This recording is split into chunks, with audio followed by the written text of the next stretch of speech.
champions, happy Wednesday morning, coming to you live from the 5 a.m. club where we get up early, conquer our morning to own our day. Hope everybody's having a fantastic Wednesday morning. And as I hustle to the gym to be on time this morning, because being on time is important, I just wanted to reiterate, I think we've really had a lot of enlightenment and a lot of success with this new training series that we're doing. But I just wanted to point out a couple key things, right? And just things that always help me in my career, in my life, whenever it comes to the sales side of things, is just always remembering that these are human beings we're dealing with. They're seniors. I pick on my dad a lot, but as I said, my dad's 77 now. Retired him and my mom, moved him here to Vero. But because I interact with him so much, I'm very aware that my dad at 77 is different than the man he was at 50. And so what I mean by that is one, his favorite subject is himself in the past, right? And by himself, I mean like my mom, me, my sister, and his 3 grandkids. And in the past, meaning just he likes to tell stories.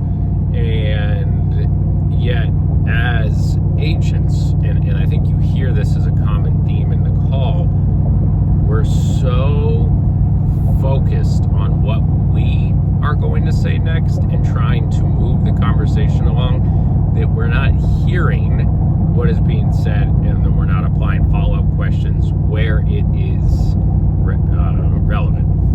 And so what I mean by that is if they start talking about their family, right? Yesterday, gentleman talking about, his wife and wanting to make sure that, there was money there for probate and everything. Asking, wow, how long have you been married? What's the secret? Right? You should write a book about things to get them to open up and talk. If they talk about health in any way, shape, or form, having that conversation, right, is in a follow-up question to how long have you had that? How have you been dealing with it? What's the all of these questions. When they talk about their family, the follow-up questions. You have to differentiate yourself from a typical sales individual by getting them to talk about their favorite subject, which in turn psychologically makes them like you more, even though they're the one doing the talking. They're not going to like you more because of the words that you say. They're going to like you more because of the questions you ask and because of how much you listen. Now you're armed with additional ammunition in order to then move the conversation further along.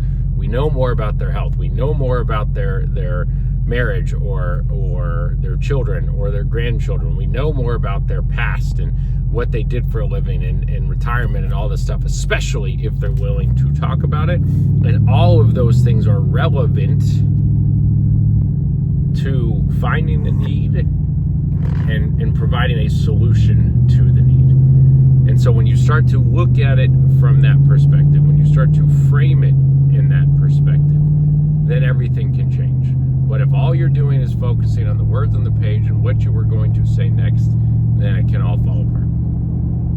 So let's aspire to be better today than we were yesterday. Let's do it every single day, folks. You'll be amazed at where you end up.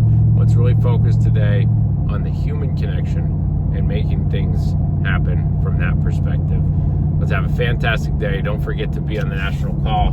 Be on time. Hang out with Rory. Be there. We'll keep our training series going. Be there to cheer for yourself, your fellow team members, and other people in the agency. And don't forget to call your leads. See you guys in the next call soon. I'm out. Woo!